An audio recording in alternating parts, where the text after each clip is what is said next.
Hello friends, welcome to study with Gyan Prakash. तो आज के इस लेक्चर में हम लोग पिछले 6 महीने के जो करंट अफेयर हैं उनमें से टॉप मोस्ट 50 एमसीक्यूज को करेंगे डिस्कस।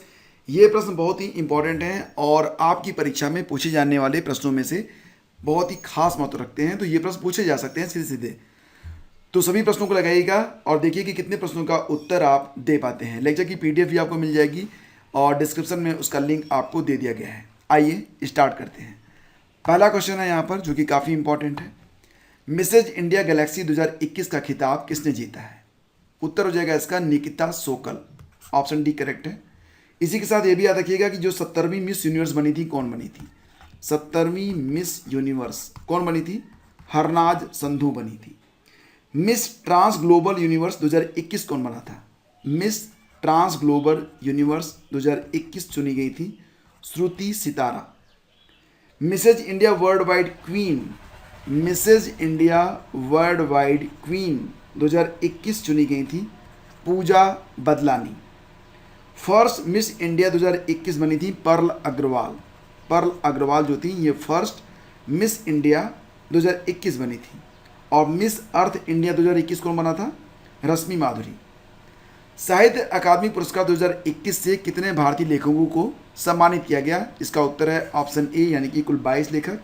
इसमें से याद रखिएगा कि जो अंग्रेजी के लिए साहित्य अकादमी पुरस्कार दिए गए और हिंदी के लिए दिए गए, अंग्रेजी का जो साहित्य अकादमी पुरस्कार दिया गया था नमिता गोखले को। हिंदी का जो साहित्य अकादमी पुरस्कार था ये किसको दिया गया था? दया प्रकाश सिन्हा को। दया प्रकाश सिन्हा को दिया गया। और इंग्लिश के लिए नमिता गोखले को जो उपन्यास है जिसके लिए साहित्य अकादमी पुरस्कार मिला था वो मिला था थिंग्स टू लीव बिहाइंड के लिए। थिंग्स टू लीव बिहाइंड के लिए। चलिए आगे बढ़ते हैं। रेलवे बोर्ड के नए अध्यक्ष और सीईओ कौन बने हैं? बहुत ही अच्छा प्रश्न है ये।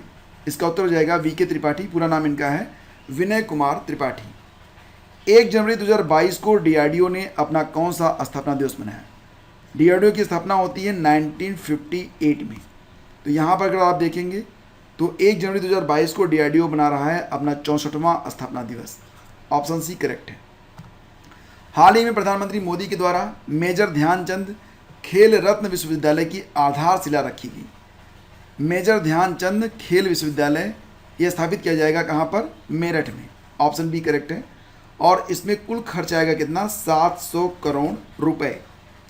जिला स्तरीय सुशासन सूचकांक, जिला स्तरीय सुशासन सूचकांक वाला पहला केंद्र शासित प्रदेश बन गया है जम्मू और कश्मीर। क्वेश्चन का ऑप्शन ए करेक्ट है और ये प्रश्न बहुत ही इंपॉर्टेंट है। देश की पहली पेपरलेस हाई कोर्ट कौन सी अदालत बन गई है? देश की पहली पेपरलेस हाई कोर्ट बन गई है केरल की है, केरल हाई कोर्ट, यानी कि ऑप्शन बी इसका करेक्ट है। याद रखिएगा। तेल एवं प्राकृतिक गैस निगम ओएनजीसी की पहली महिला चेयरपर्सन और मैनेजिंग डायरेक्टर कौन बनी है? तो चेयरपर्सन और मैनेजिंग डायरेक्टर बन गई हैं अलका मित्तल। तो ये प्रश्न भी काफ़ी इंपॉर्टेंट है, काफ़ी महत्वपूर्ण है। प्रधानमंत्री नरेंद्र मोदी जी ने 450 करोड़ की लागत से बने महाराजा वीर विक्रम एयरपोर्ट के नए एकीकृत टर्मिनल का उद्घाटन कहाँ पर किया है? इसका उत्तर हो जाएगा अगरतला त्रिपुरा, यानी कि इस क्वेश्चन का ऑप्शन सी करेक्ट है। ये बिल्कुल आपको याद रखना है। अच्छा, एक बात और मैं आपको बताना भूल गया था कि अलका मित्तल ने किसकी जगह ली है। तो याद रखिएगा अलका मित्तल ने जगह ली थी किसकी? सुभाष कुमार की।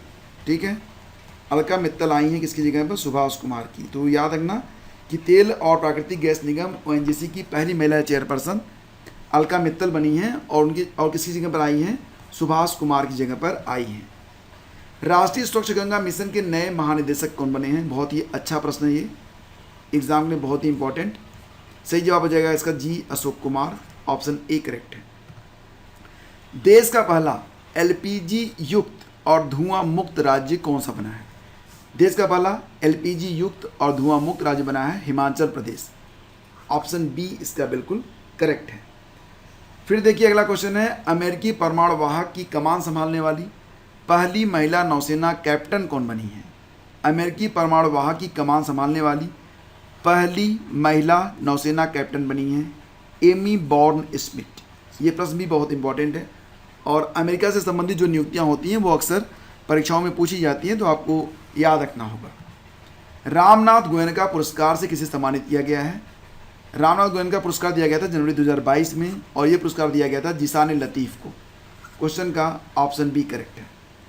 मदर टेरेसा मेमोरियल अवार्ड 2021 से किसे नवाजा गया? मदर टेरेसा मेमोरियल अवार्ड 2021 दिया गया था डेनमार्क को। तो यहाँ पर याद रखिएगा, ये जो अवार्ड डेनमार्क को दिया गया था, ये दिया गया था पर्यावरण स्थिरता के लिए। वर्ल्ड इकोनॉमिक आउटलुक 2022 जो रिपोर्ट आई थी, वर्ल्ड इकोनॉमिक आउटलुक 2022 किसने लॉन्च किया था?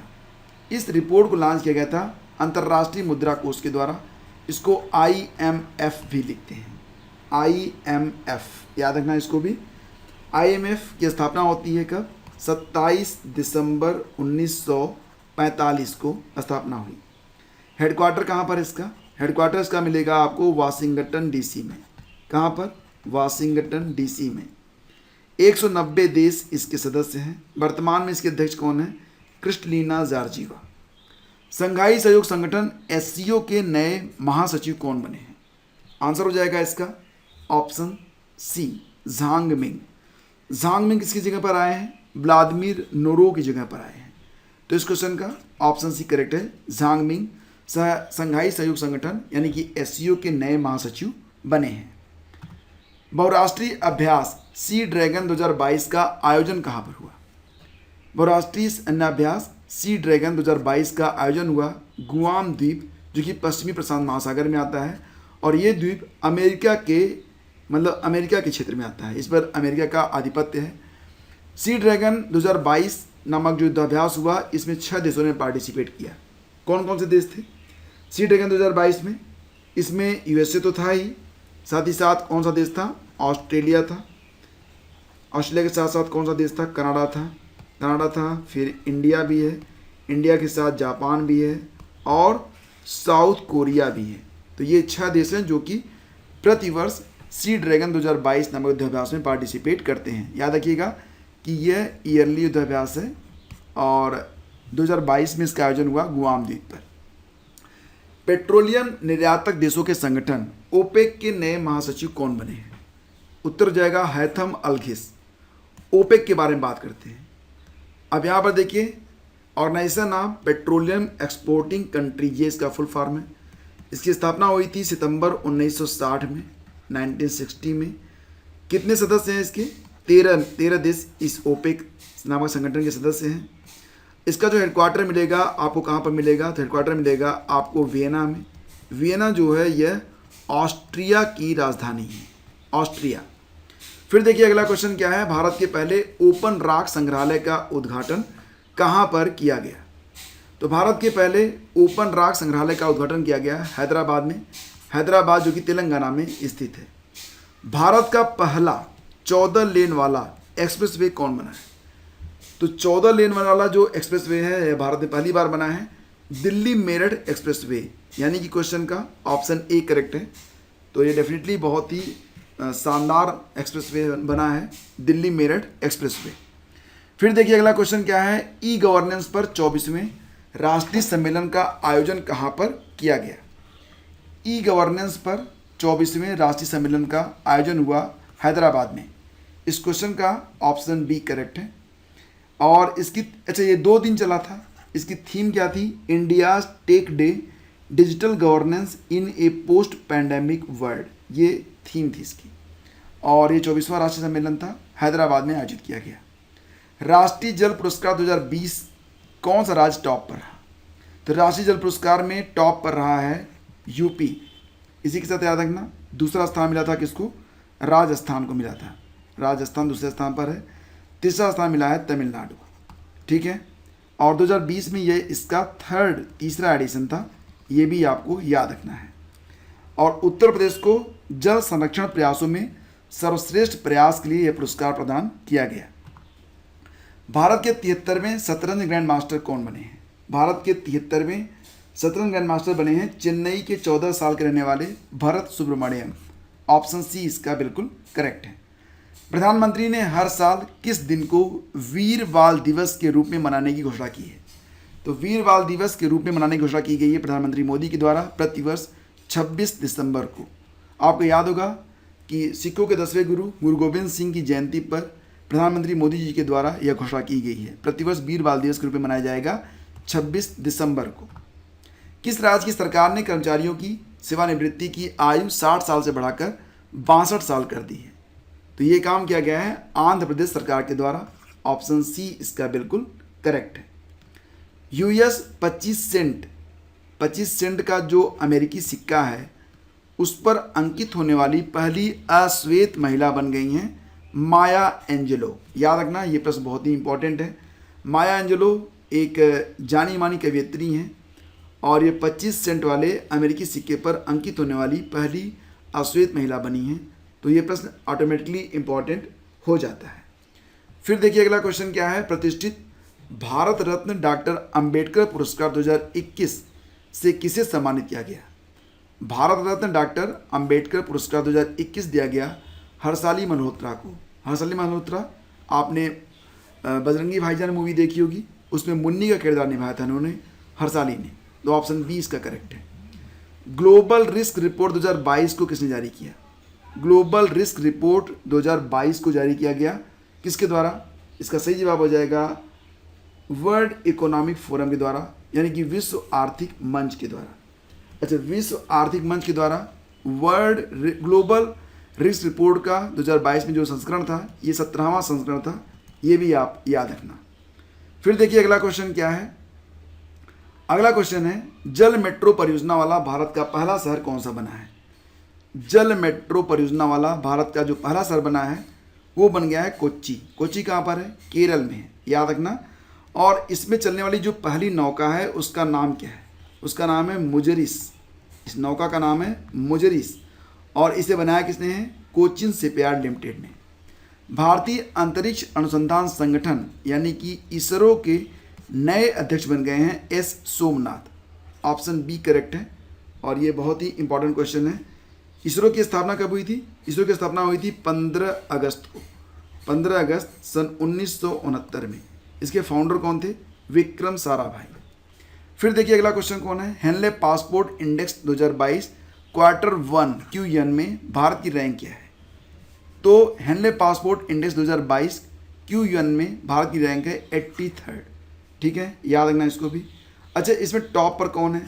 पहले स्थान पर है यहाँ पर, याद रखिएगा, जापान और सिंगापुर। वन सर्वेक्षण रिपोर्ट 2021 के अनुसार पिछले 2 वर्षों में भारत के कुल वन और वृक्षों से भरे क्षेत्र में कितने वर्ग किलोमीटर की बढ़ोतरी हुई? इसका उत्तर जाएगा 2261 वर्ग किलोमीटर। वन सर्वेक्षण रिपोर्ट 2021। इसके पहले जो रिपोर्ट आई थी कब आई थी? ये 2019 में आई थी। 2-2 साल पर ये जारी होती है। और अगर प्रश्न ये आए कि सर्वाधिक जो वृद्धि हुई है वन क्षेत्र में वो कहाँ पर हुई है, किस राज्य में हुई है? तो आंध्र प्रदेश में हुई है। आंध्र प्रदेश में सर्वाधिक वृद्धि हुई। कितने वर्ग किलोमीटर की हुई है?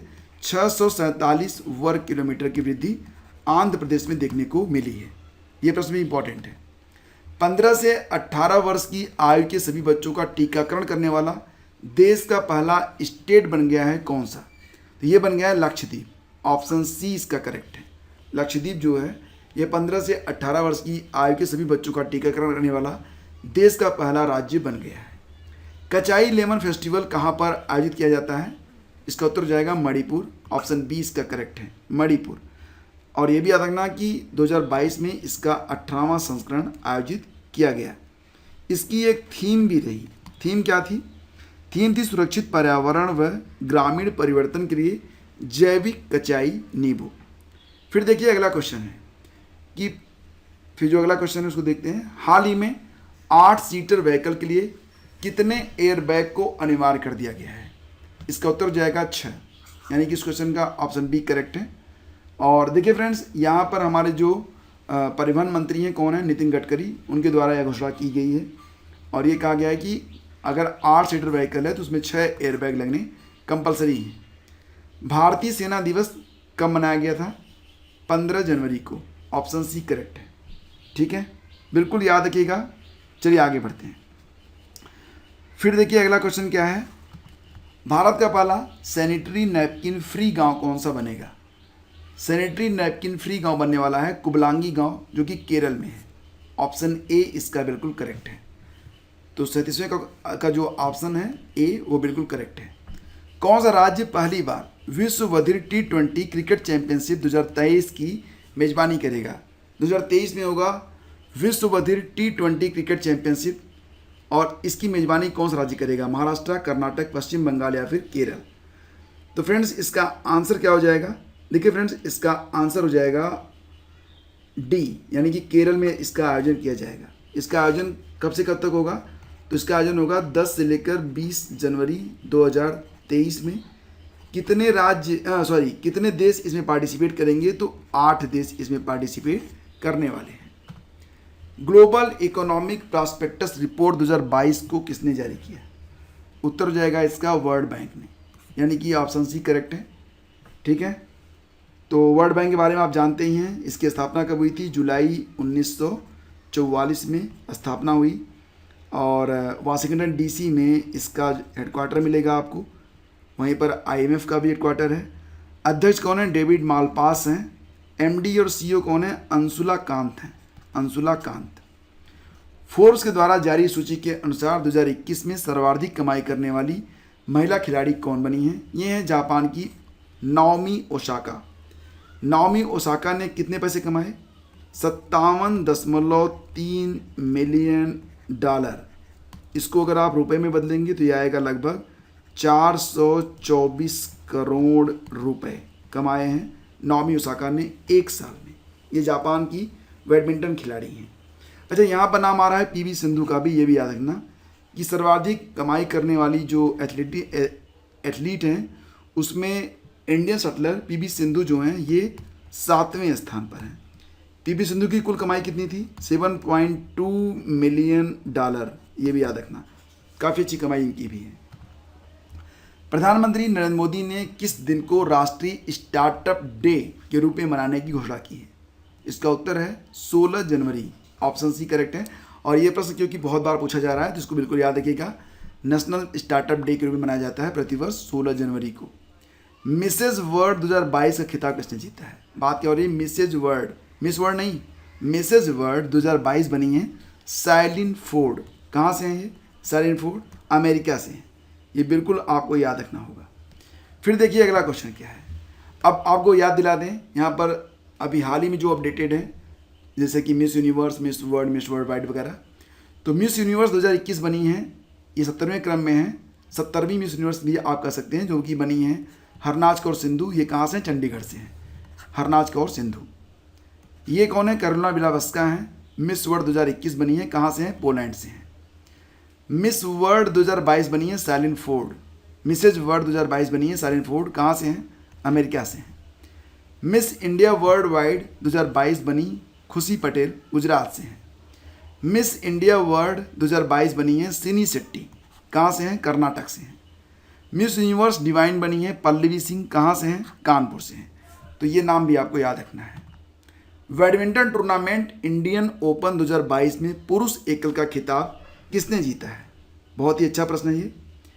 बैडमिंटन टूर्नामेंट इंडिया ओपन 2022 में पुरुष एकल का खिताब जीता लक्ष्य सेन ने। अब आपके दिमाग में आएगा तो फिर महिला एकल का खिताब किसने जीता? फीमेल सिंगल का। तो फीमेल सिंगल का खिताब जो जीता है वो जीता है किसने? इसका नाम लिखता हूँ मैं यहाँ पर, बुसानन आंगबा मरुंगफान। बुसानन आंगबा मरुंगफान जो कि हैं थाईलैंड से, उन्होंने महिला एकल का खिताब जीत लिया है।